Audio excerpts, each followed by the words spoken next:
My dear student, today we will discuss the different physical and chemical techniques that people have used for the structural elucidation of alkali.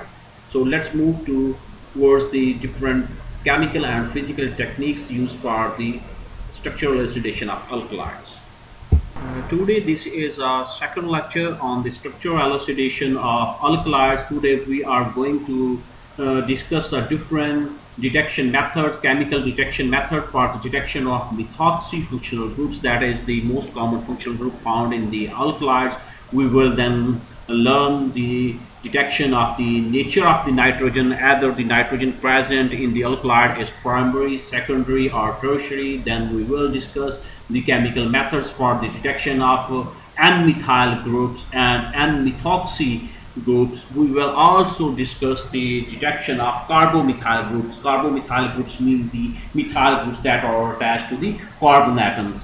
Then finally we will discuss the degradation methods of alkalis. For example, we will discuss the Hofmann degradation method, Emde degradation method, von Braun's degradation method, hydrolysis of alkalis, alkali fusions of alkalis, and the oxidation and dehydrogenation of the alkalis.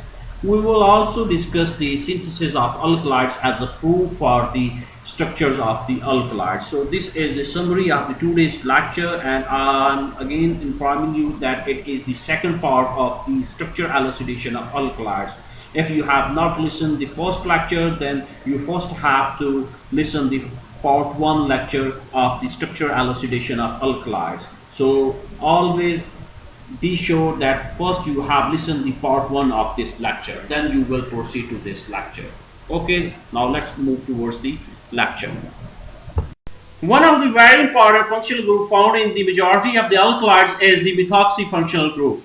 Methoxy functional group can be detected by the Hydrolysis method. Hydrolysis method works upon the property of the alkalis to undergo hydrolysis upon reacting with the haloacids such as hydrochloric acid, hydrofluoric acid, hydrobromic acid, and hydroiodic acid. These methods involve the heating of the samples at 126 degrees centigrade with hydroiodic acid. This converts the methoxy group into the methyl iodide, which upon reacting with silver nitrate forms the silver iodide precipitate. For example, in the case of papaverine possess 4 methoxy functional groups, which upon heating with hydroiodic acid produce the 4 hydroxyl functional groups and 4 iodide anions, which upon reacting with the silver nitrate produce the silver iodide precipitate, which can be gravimetrically estimated.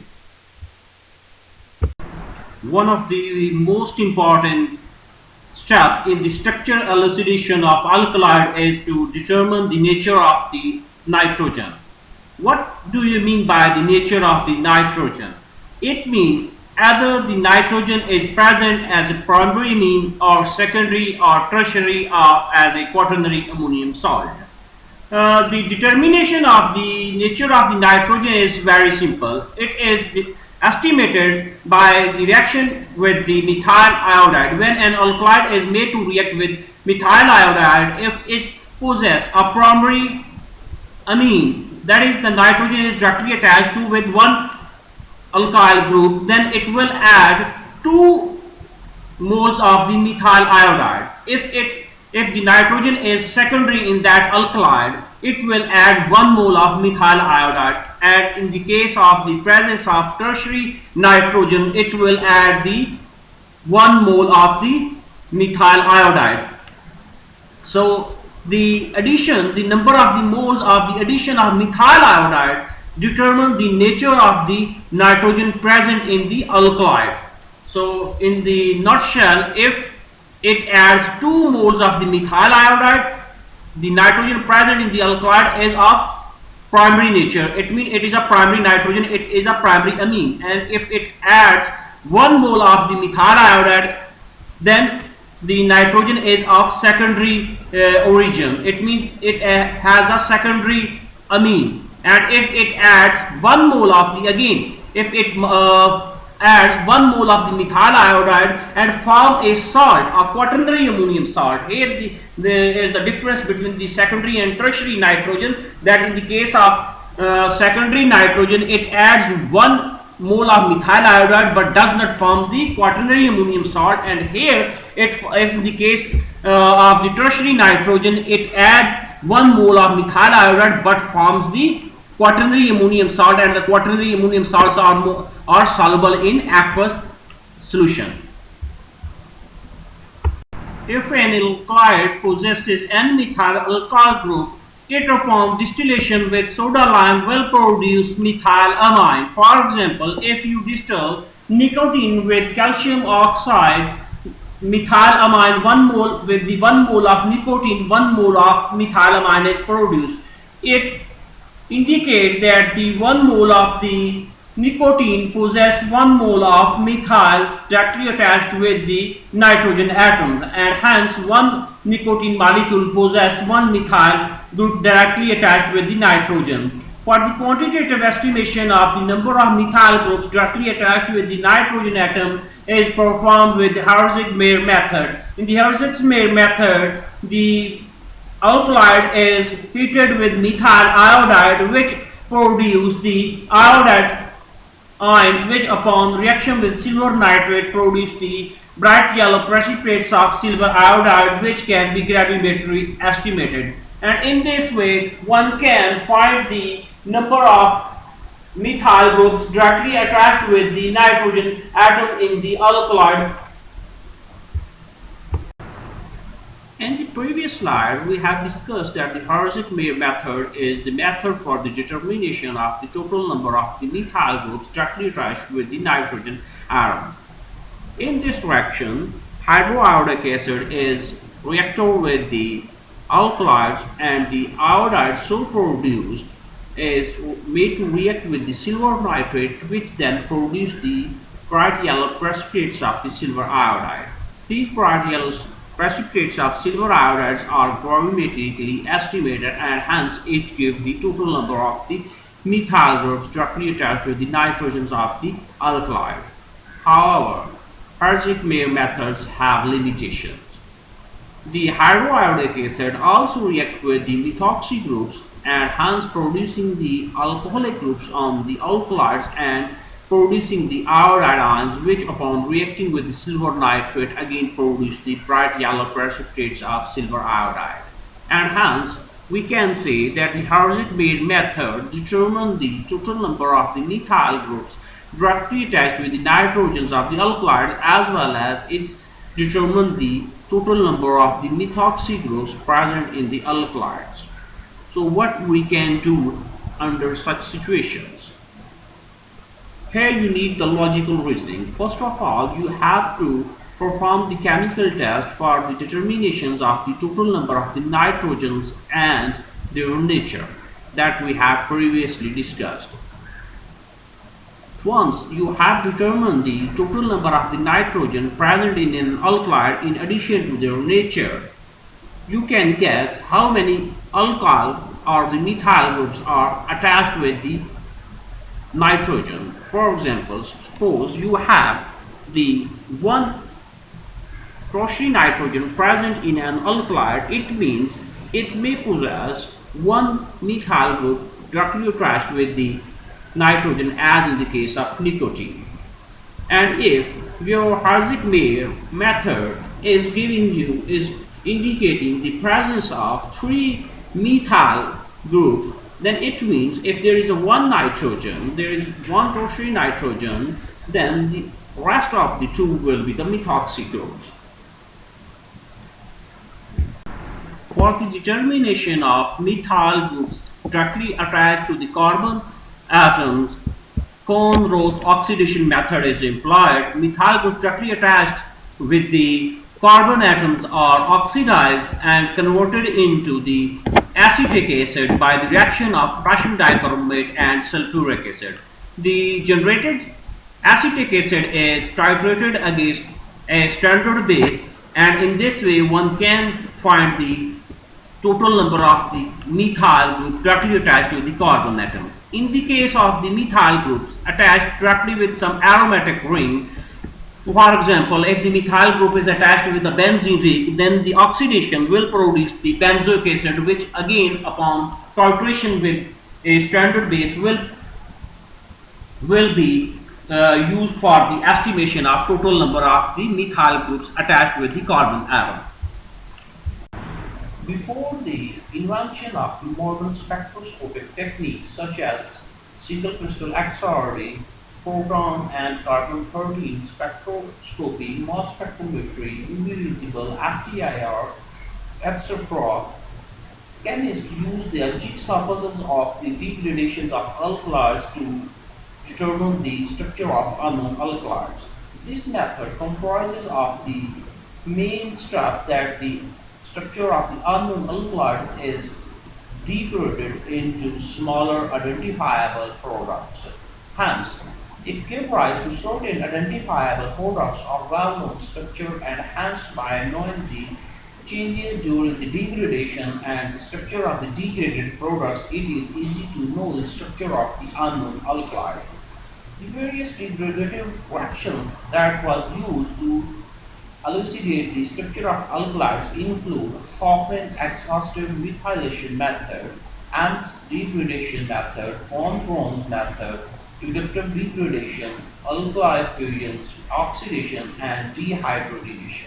In the coming slides, we will discuss thoroughly all these degradative methods, how these work, and what the products are expected after the applications of these degradative methods. Let's discuss them one by one. First of all, we will discuss the Hofmann Exhaustive Methylation Method. Hofmann exhaustive methylation method was first applied to the structure of naturally occurring alkaloids by Weierstrass in 1870. Later on, it was developed by Hofmann, known as the Hofmann exhaustive methylation. This method is used for opening the heterocyclic rings with the elimination of nitrogen to give the aliphatic compounds. The alkaloid is converted into the quaternary ammonium salt by the treatment with excess of alkyl halide, and the resulting salt is then converted into more basic hydroxide by reacting with silver oxide. Subsequently, the quaternary hydroxide salt is heated at 200 degrees centigrade to give an olefin with the elimination of a tertiary amine and a water molecule. In some cases, however, the reaction can be carried out by refluxing an aqueous ethanolic solution of potassium hydroxide containing methyl iodide or methyl sulfate salt of alkali. The elimination generally proceeds by E2 elimination, in which the beta hydrogen and the quaternary nitrogen groups are present in trans antiparallel configuration. If nitrogen is present in the ring, two sequences of the degradations are required to eliminate nitrogen from the molecule. For example, benzyl isoquinoline alkylate, lodonosine, is converted into stilbene derivative.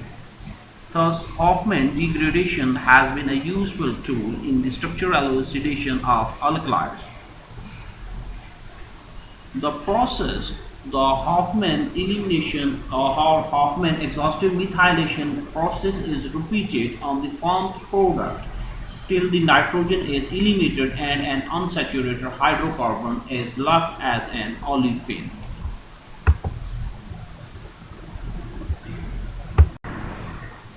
In order to understand how Hofmann exhaustive methylation works, let us discuss the example of pyridine. Pyridine is an unsaturated molecule. The first step in the Hofmann exhaustive methylation is the saturation of the alkali. So first of all, you should have to be sure whether your alkali is saturated or unsaturated. If it is unsaturated, as the hydrogen in the presence of nickel, in the case of pyridine, the addition of hydrogen will produce the piperidine. The second step is the addition of the methyl into the nitrogen atom, which is performed by reacting the methyl iodide and potassium dicarbonate. It will produce followed by its reaction with silver hydroxide. It will produce the quaternary ammonium salt of piperidine. As you can see that the two methyl groups are now attached with the nitrogen atom and the hydroxyl group is coming from the silver hydroxide. This quaternary ammonium salt having hydroxyl as the counter anion upon heating produce an alkene. The hydroxyl group will abstract a beta hydrogen from the piperidine, leaving behind an alkene. Once again, another addition of the methyl iodide in the presence of potassium dicarbonate followed by its reaction with silver hydroxide will produce another quaternary ammonium salt. This time, when it is heated, the hydroxyl group will abstract another beta hydrogen, leaving an alkene and a trimethylamine. Once you have obtained an amine, stop the Hofmann exhaustive methylation. This is an overall chemical review for the Hofmann exhaustive methylation method. Hofmann exhaustive methylation is not without any limitations. For example, Hofmann methylation method fails in the case where the alkalides do not possess the beta hydrogen. Under such conditions, Emde degradation method is used. For example, the Hofmann exhaustive methylation fails in the case of derivatives of 1,2,3,4 tetrahydro dimethylquinoline hydroxide, which on pyrolysis merely loses methanol without fission of ring. However, Emde degradation results in the cleavage of such a ring. So let's discuss the Emde degradation method. For the reductive cleavage of carbon-nitrogen bond, it is a modification of the Hofmann degradation method. Hence, Emde degradation is an adaptation of Hofmann degradation method. It succeeds with ring compounds not degraded by the Hofmann procedure. The alkylide in the Emde degradation, the alkylide is converted into quaternary ammonium salt for refluxing with alkyl halides such as methyl iodide, and the resulting salt is subjected to reductive cleavage by the treatment with the sodium amalgam in alkanol. Alkanol means in any alcohol, depending upon the reaction conditions, or sodium in liquid ammonia or by catalytic hydrogenation. For example, tetrahydroquinoline and tetrahydroisoquinoline quaternary salts fails to give the Hofmann degradative procedure. Hence, tetrahydroquinoline and tetrahydroisoquinoline quaternary salts undergo Emde degradation method. Here in this example, you may see that the isoquinoline is first reduced with sodium in ethanol to give the tetrahydroisoquinoline, which upon reaction with methyl iodide followed by its reaction with silver hydroxide produce a quaternary ammonium salt, which upon heating loses water and produce an alkene. This alkene adds one more methyl iodide molecule to give another quaternary ammonium salt of iodide. This quaternary ammonium iodide salt designated with A cannot be degraded by Hofmann's method as it has no beta hydrogen, and hence it is degraded with the Emde degradation method. And here we are degrading it with sodium amalgam in ethanol to give arommethyl styrene and trimethylamine. In the case of tetrahydroquinoline, though it contains a beta hydrogen, as you can see, the Hofmann's degradation fails.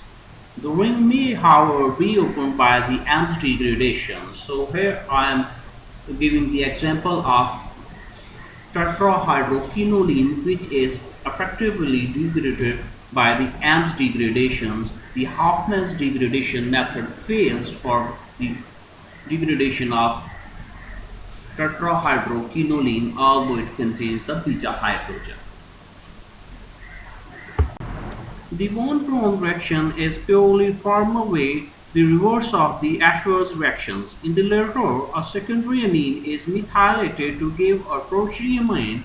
In the von Braun reaction, a tertiary amine is converted into a secondary amine. The mechanism of the two reactions are, however, completely different. The von Braun degradation is a fairly general reaction and has served in the elucidation of structures of natural amino compounds and alkalides. The bond between the nitrogen and the methyl group is cleaved by means of cyanogen bromide to give the corresponding cyanamide and methyl bromide.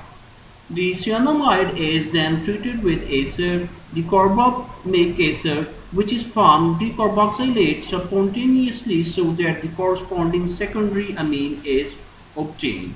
Hence, there are two types of von Braun degradation methods. In the first method, as I have already informed you, the tertiary that contains at least one alkyl substituent is treated with cyanogen bromide.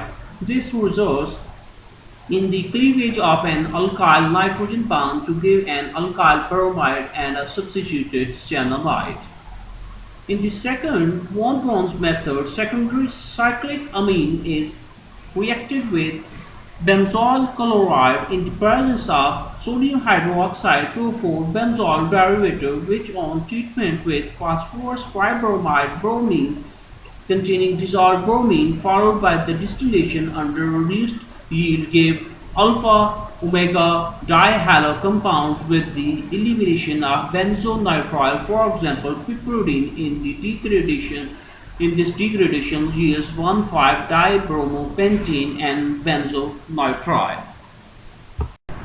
On this slide, you may see the two von Braun degradation methods, the first involving the use of the cyanobromine and the second involving the use of the benzoyl chloride. So here we have summarized the two von Braun degradation method. Hydrolysis method is one of the primitive methods used for the structural elucidation of alkalides. Hydrolysis has been the most generally useful chemical technique, particularly the comparison of the hydrolysis products of both the alkalides and its hydrogenated derivatives. People have used this technique extensively to establish the structure of the alkalides. Acid hydrolysis of alkalides is a simple technique. If, for example, acid hydrolysis of alkalides containing the sterile amide unit destroys this group with the formation of reddish-purple insoluble material, whereas the hydrogenated alkalides lacking the sterile amide group remain colorless on acid hydrolysis and give beta-phenyl ethyl amine derivative. So if your unknown sample of the alkalides contains a sterile amide functional group or the substituent, it upon acid hydrolysis will produce a reddish purple insoluble material.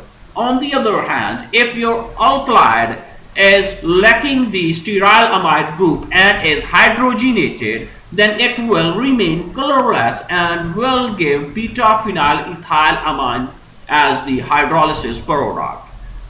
As is with many other techniques, hydrolysis is not without complications, since amino acids such as leucine and glycine or other artifacts such as beta-phenyl naphthalene not present in the alkalides may be formed during the hydrolysis. Additionally, even though the amino acid analysis may be automated, if you have the system to automatically analyze the hydrolyzed amino acid, there still remains the problems of putting Humpty Dumpty together again. It means you are still unknown in what sequences these amino acids were attached together. So this problem of putting the Humpty Dumpty together will remain alive. So the hydrolysis, in the nutshell, you may say that the hydrolysis method gives the information, limited information about the type of the substituents and the groups present in the unknown alkalide sample.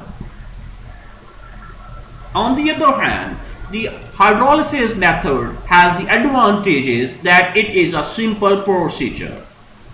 So in addition to the complexity, it has also an advantages of the simplicity of its operation.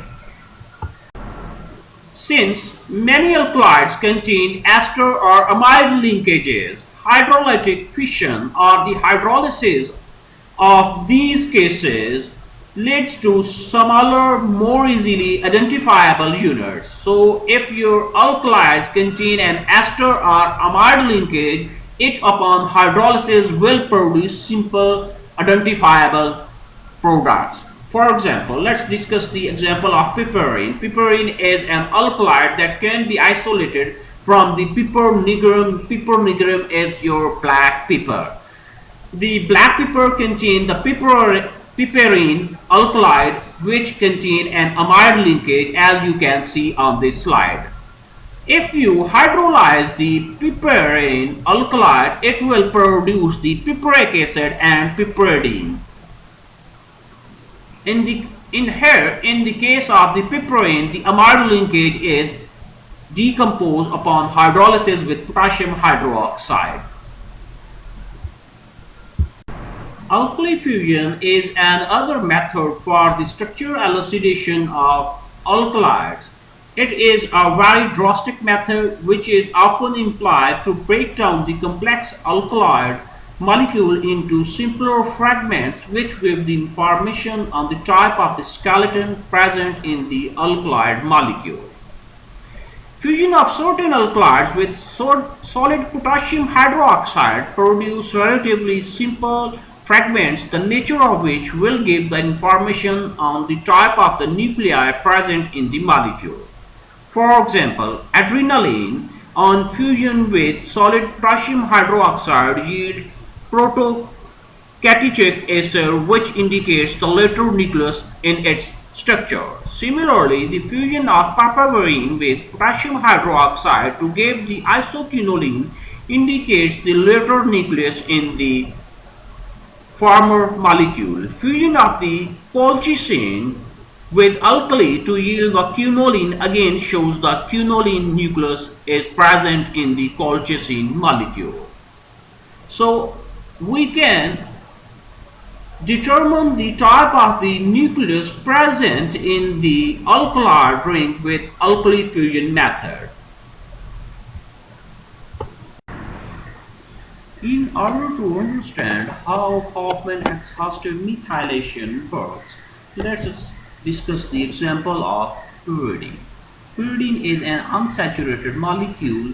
The first step in the Hofmann exhaustive methylation is the saturation of the alkaloid. So first of all, you should have to be sure whether your alkaloid is saturated or unsaturated. If it is unsaturated, as the hydrogen in the presence of nickel, in the case of pyridine, the addition of hydrogen will produce the piperidine. The second step is the addition of the methyl into the nitrogen atom, which is performed by reacting the methyl iodide and potassium dicarbonate. It will produce, followed by its reaction with silver hydroxide, it will produce the quaternary ammonium salt of piperidine. As you can see that the two methyl groups are now attached with the nitrogen atom and the hydroxyl group is coming from the silver hydroxide. This quaternary ammonium salt, having hydroxyl as the counter anion, upon heating produce an alkene. The hydroxyl group will abstract a beta hydrogen from the piperidine, leaving behind an alkene. Once again, another addition of the methyl iodide in the presence of potassium dicarbonate, followed by its reaction with silver hydroxide, will produce another quaternary ammonium salt. This time, when it is heated, the hydroxyl group will abstract another beta hydrogen, leaving an alkene and a trimethylamine. Once you have obtained an amine, stop the Hofmann exhaustive methylation. This is an overall chemical review for the Hofmann exhaustive methylation method.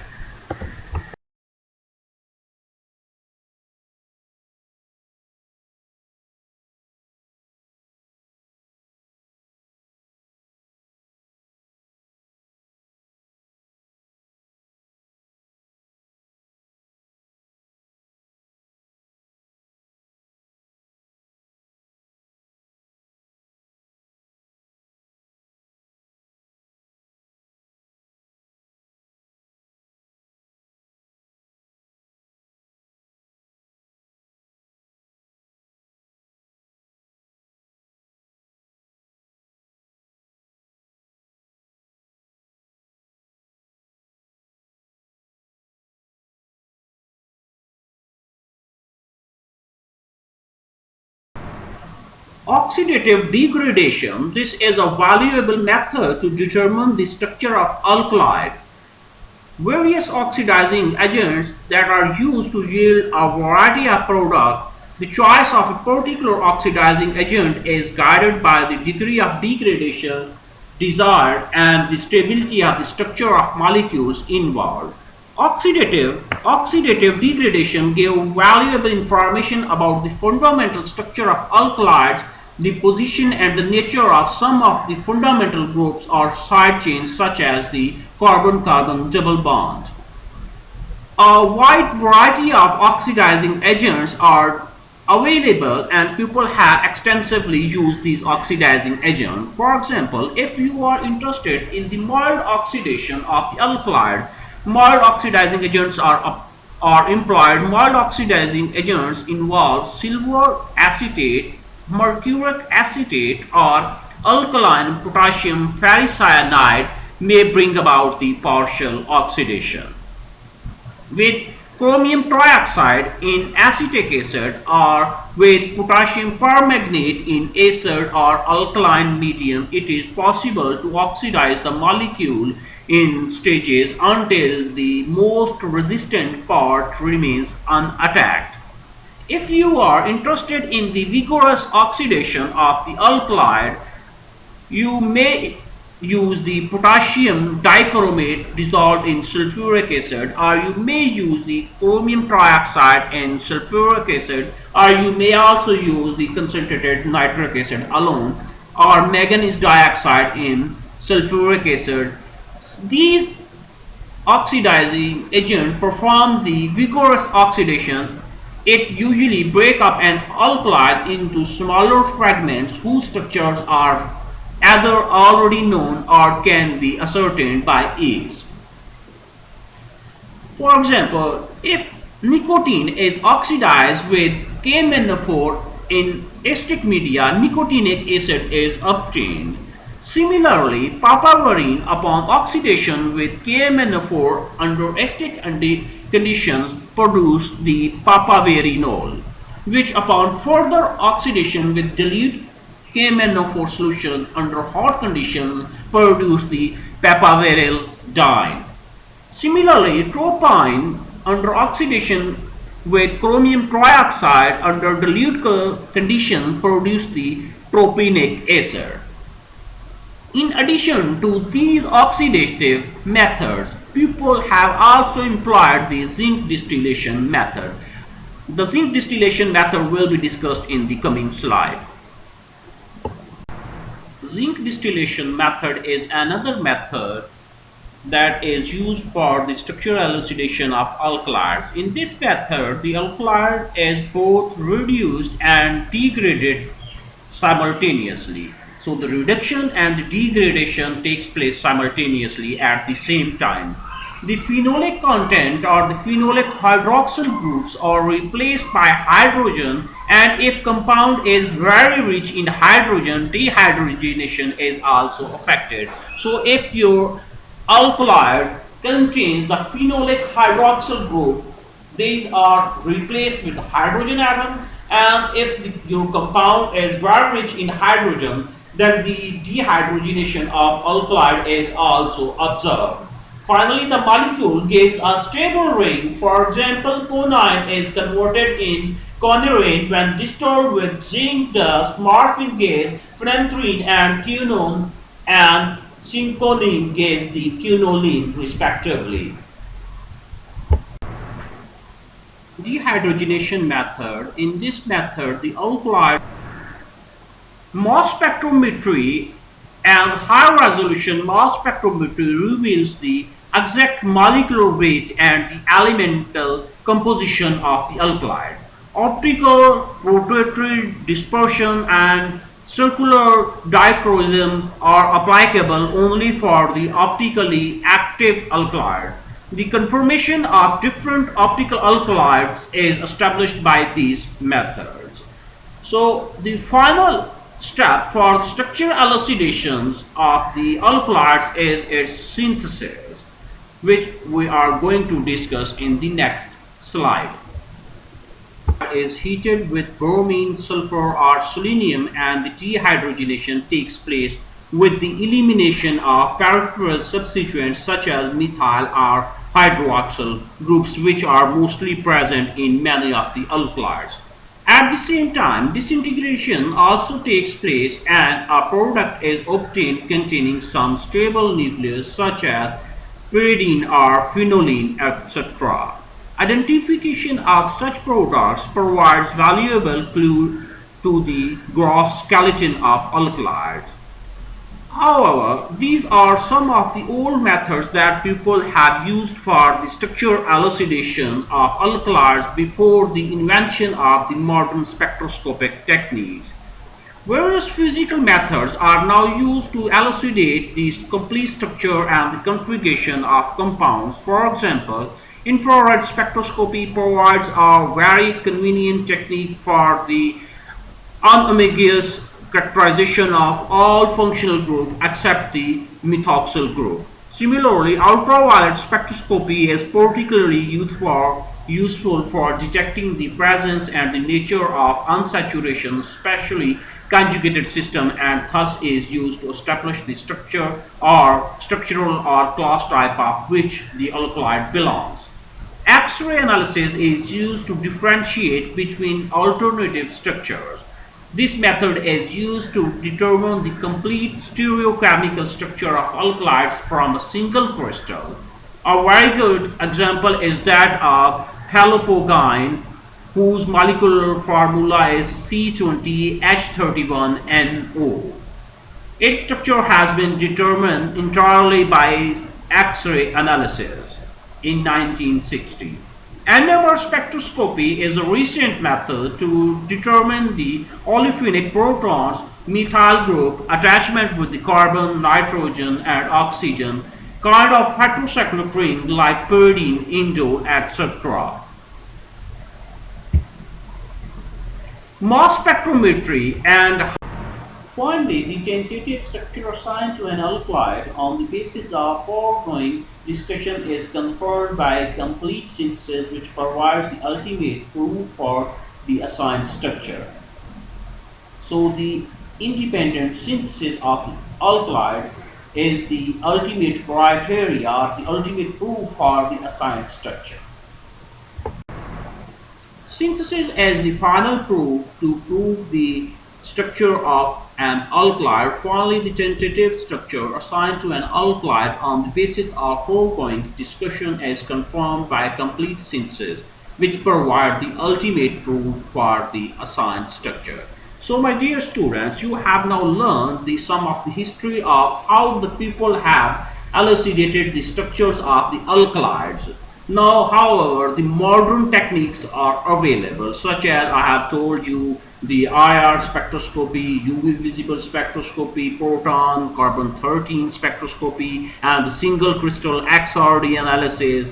Now, people are using these modern techniques to elucidate the structures of organic compounds. So, if you are provided with a sample of an unknown alkali, we are not aware of its structure, you may perform some of these chemical tests in your laboratory and you will know what kind of the substituents or the functional groups it possesses, and then you may send this to the advanced spectroscopic labs for this final structure assignment. Thank you very much. God bless you. Goodbye.